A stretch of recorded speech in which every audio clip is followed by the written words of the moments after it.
Ambassador Puri, your first impressions, your thoughts on the book, Friends, India's Closest Strategic Partner. Good evening, distinguished panelists, dear author. I'm glad that I was able to come and that the health issue abated somewhat so that I could make it, because it was meant to be.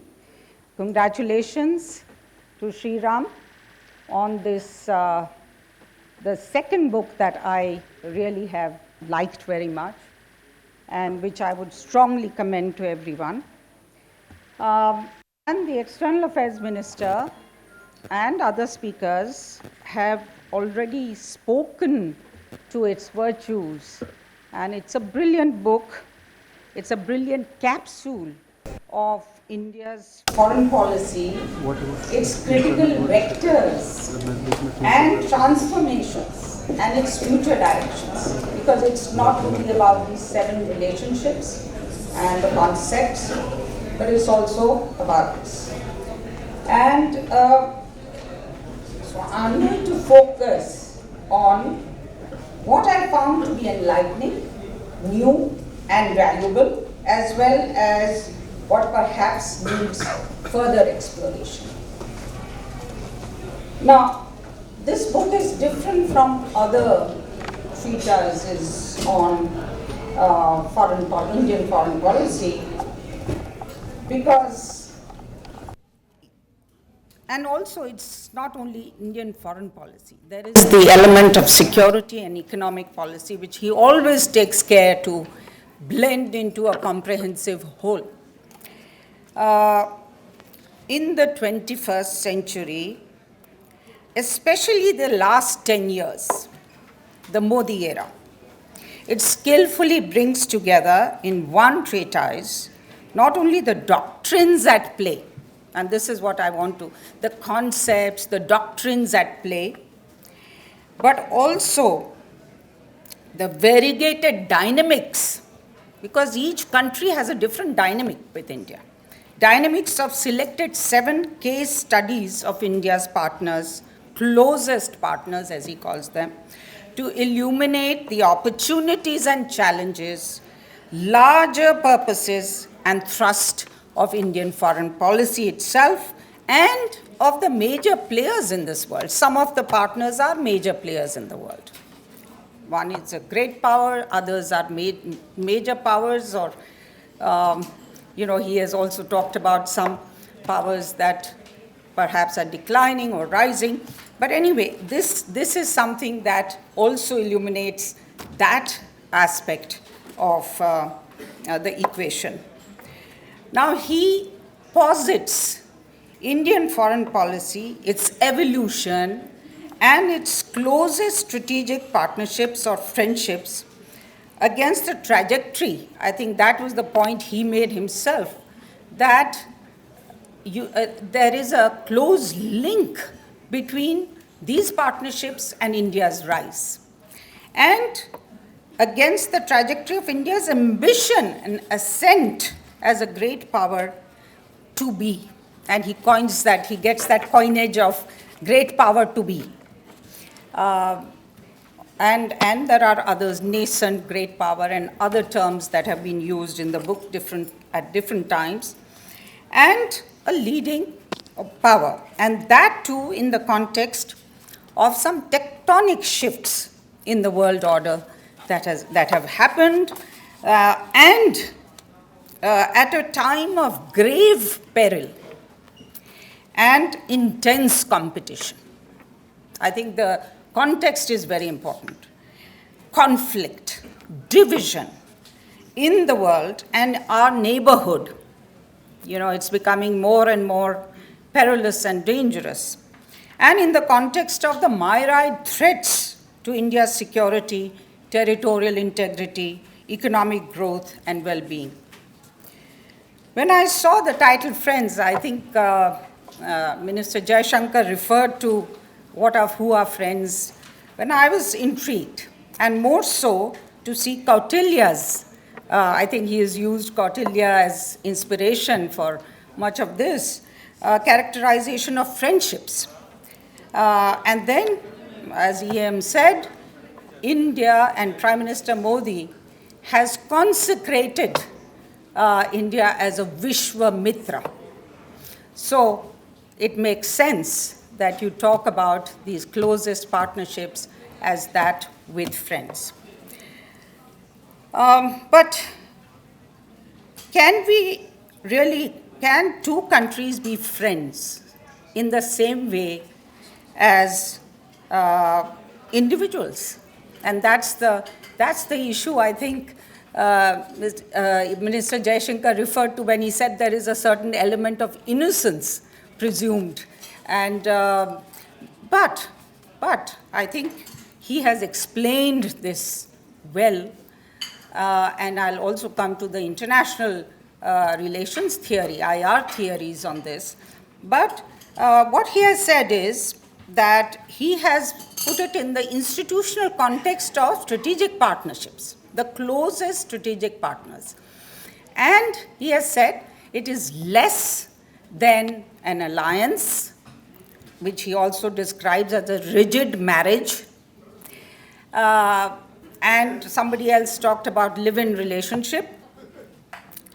But also giving both friends benefits and also space to each other to pursue their friendships with others as long as, and here is the crux, as long as they are not inimical to each other's interests.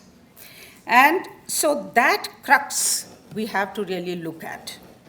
Recent developments in Bangladesh and on the issue of harboring and encouraging violent extremists, terrorists, separatists against India, some tests of our most important strategic partner have been set and highlights the need to draw some red lines in these partnerships. Similarly, how the strategic partners navigate their relationships with Pakistan and China, for example,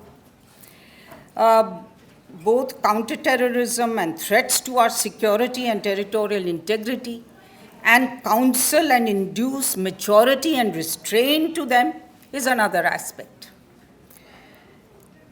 Whether they have your back or not, I like that term which you used. And the fact that that's weight in gold, worth their weight in gold, for core national interests. You see, there are certain aspects that are core. And on those core national interests, you have to have this, the sensitivity, as was mentioned earlier, by the partner. And the other issue is stand up and be counted. And it's again a two-way street. And on Ukraine, for example, we have this example of the Russian oil being bought and how the West publicly says that we are not happy, but privately it's for their good as well, because the price of oil has remained low, because India is able to buy, as one of the second largest customer, it is able to buy oil. So there are these kind of complexities, as was mentioned by Minister Jaishankar.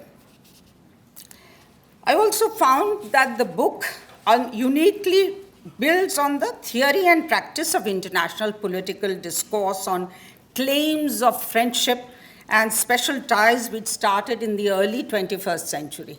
Because I tried to see how IR has, looked at this issue. And I found that there is a whole body of scholars who have gone into this issue of friendship in international relations.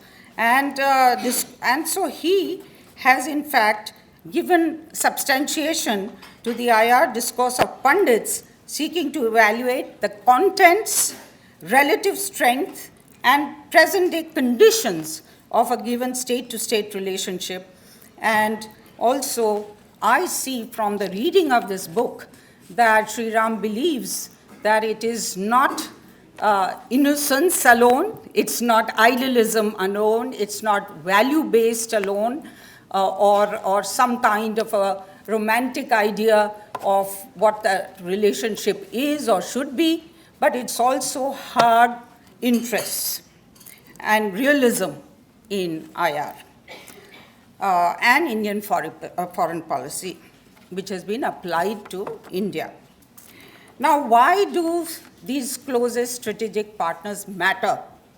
Contrary to earlier scholarship, which put the relationships India had in either a transactional, ad hoc, tactical, and opportunistic mode, and of course, some others talked about India's over-idealistic approach to some partners, including a kinship approach, bhai-bhai approach, and how we were let down. But as I said, this is a combination. And clear-eyed look at partners and relationships with partners with no illusions, but at the same time, a positivity, as External Affairs Minister said, that it's about positivity. The other aspect that one really needs to look at is that he avers, Sri Ram, that these friendships with both materially and ideationally endowed friends not only exist but also matter in and to a responsible, peace-waging force for good. A great power to be India. A South Asian hegemon accepted great power in Southeast Asia and to the international political, economic, and security domain. Now, why does India matter to them? Precisely for that reason and perception of India, the partners foster these strategic partnerships to serve, to counter threats, to bolster strategic positioning, soft and hard balancing, and counterbalancing, and power, but act as force multipliers. And this is a point which I really liked. Act as force multipliers for partners in terms of gathering the constellations of countries that are allies of each partner, that are somehow followers of each partner, and therefore you increase and multiply your influence and reach through these partnerships. Goodwill, profit, and influence. Now, what is India's USP? I've already mentioned, apart from size, largest population, especially of youth, growing economic heft and strategic positioning, the fact that it is the most successful and largest democracy, whether anyone likes it or not, or appreciates it or not enough. So all these, and the image also that it is the voice of the global South, that it is, as he uses the term, good Samaritan, global citizen, and also Vasudhaiva Kutumbakam, purveyor of that idea, an heir to that idea, and that whole civilizational state of India, which a humanistic civilizational state of India. So all these things also give it that allure for other partners. And of course, in this case, vaccine diplomacy was an example, but it's not the exclusion of asserting its rights, status, goals, and rules. And without bandwagoning, this is a term which also was interesting, bandwagoning on to the great powers, strategic partners, and maintaining its independent judgment and multi-alignment stances, not always to their liking.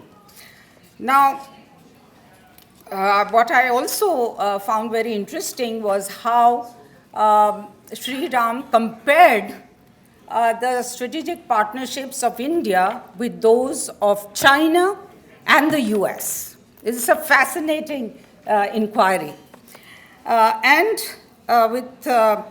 As well as why, how, and under what conditions friendships between India and these states emerged, evolved, are likely to subsist or dissolve. And I really think that needs more exploration, Sriram, because we should not take anything for granted. There are many risks in all of these partnerships. So, what in the future? And they manifest and also the short and long-term implications they may have for Indian foreign policy, regional and global dynamics, outcomes, and orders or disorder.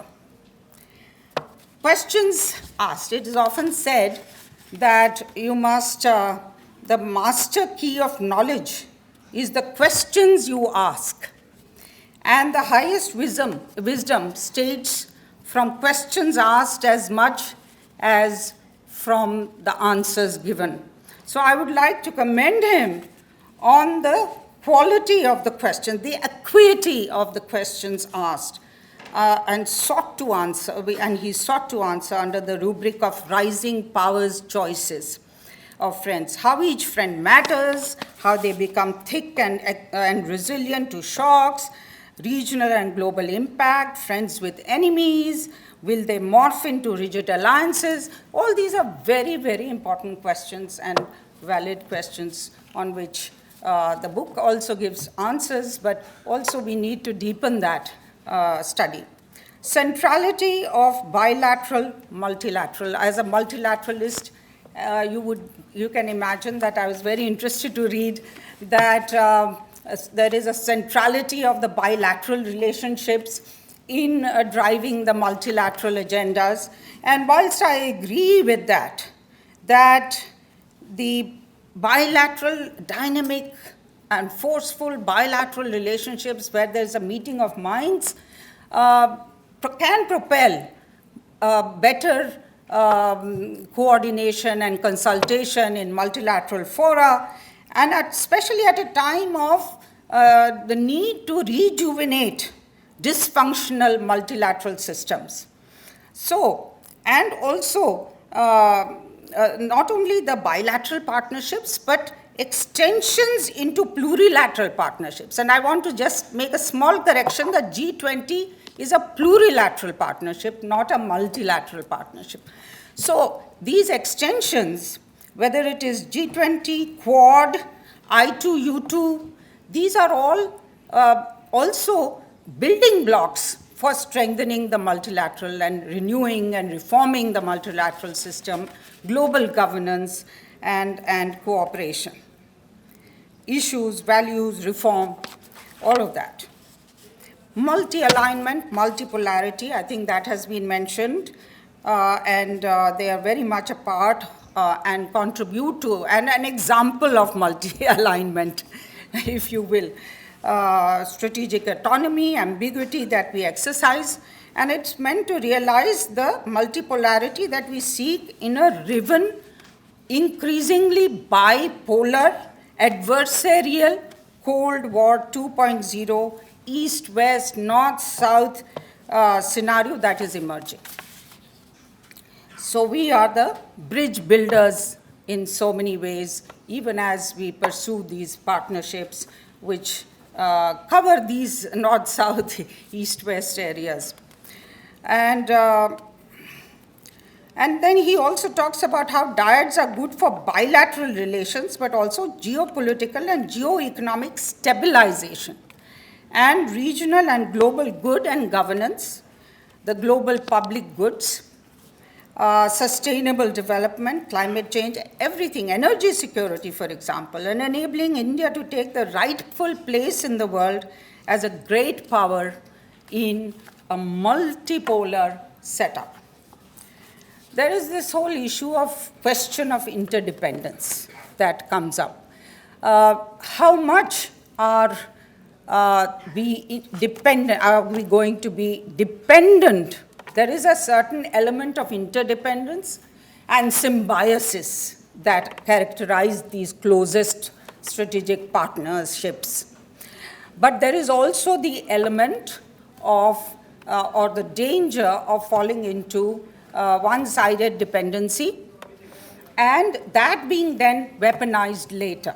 So we have to be careful about that, and also how dependable. So the three things: interdependence, and dependence, and dependency, and dependability of the strategic partners that we have to look out for. Then there is the watch points and safeguards that many of these relationships have been painstakingly built up. You know, we couldn't have imagined that so many of these countries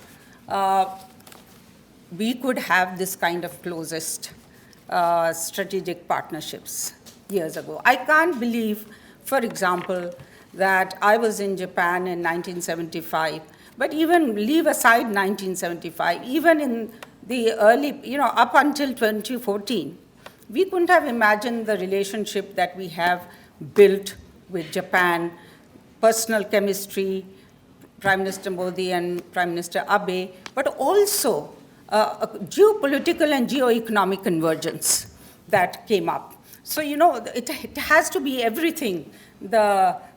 People make history, but not in the choice, not in the circumstances of their choice. But when circumstances are ripe, you need leaders to cement some of these things. Equally, the US partnership, it has been painstakingly built up, and it has become a comprehensive, even sky is not the limit kind of partnership. So in all of these areas, similarly, Australia, again, there was a time I was dealing with the Indian Ocean Rim Association, making it, and Australia was always in a very adversarial position vis-a-vis India. So I could never imagine that one day it will be one of our closest strategic partners, an ally of the US, and in this new, Indo-Pacific, it was otherwise distant, if not intimate. But again, there has been a trans. So what I want to also say about the choice of partners, Sriram, is that you could have added others, you could have left out some, but I think what is common, most of these partners are those partners where we have seen a metamorphosis in terms of our relationship. In these, you can have a before-after picture. So, except for Russia, where, again, we have a long, time-tested friendship, as we always say, time-tested strategic relationship, security relationship, so which has also come under strain one way or the other, but it has survived. So it has, all of these, there is a purpose and a rationale. And of course, what also happens is, and then Israel and UAE, these are again two very interesting examples from the time in '92 when diplomatic relations were entered into with Israel. We have come a long way. Similarly, with UAE, how it has become such a major partner and a critical partner in our extended neighborhood and West Asia. So all of these, I think, and as he has pointed in each of these cases, how it's all working out. So I would say that let us hope, we have to keep a watch how these painstakingly built strategic partnerships become models of mutual benefit, get deepened and broadened, and spawn and inspire other such partnerships. And they are safeguarded through the storms, internal to these countries and regional global expediencies.